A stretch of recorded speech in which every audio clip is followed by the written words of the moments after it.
अस्सलाम वालेकुम, this is दरहम मलिक फ्रॉम न्यू वर्ल्ड आर्टिकन को। ये आपको मैं टी शेप के अंदर बॉडीज दिखा रहा हूँ। ठीक है, मुकम्मल खाम माल तैयार, डब्बा pack with warranty without warranty. आपका ब्रांड, हमारा ब्रांड पूरे पाकिस्तान में डिलीवरी अवेलेबल है। 0305 40 32 416, plot number 14, Madina street, Ali town, Lahore. 50 watt, 60 watt, 40 watt, 30 watt, 25 watt, same एक बॉडी। ठीक है, हीट सिंक के साथ, प्योर पीवीटी में, रैंडम डिफ्यूज़र, बेहतरीन बॉडी है। उसके बाद जो है ये आ गई हैं ओसाका शेप के अंदर।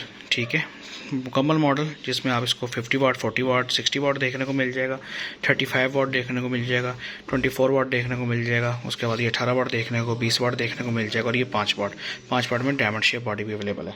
ठीक है, उसके बाद जो है डायमंड के अंदर ही जो है वो 40 वाट की बॉडी भी हमारे पास अवेलेबल है, ये आप देख सकते हैं। ठीक है, सैंड के अंदर।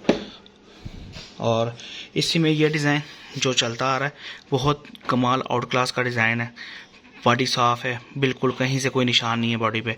और ये नया डिज़ाइन आया है इंशाल्लाह, इसमें 40-50 वाट, 30 वाट भी देखने को मिल जाएगा जल्द इंशाल्लाह। जब ये आएगा तो इसकी वीडियो भी डाल दूँगा। ये अवेलेबल है पूरी SKD तैयार, डब्बा pack with warranty without warranty. आपके और हमारे ब्रांड में आप रब्ता कर सकते हैं। 0305 40 32 416।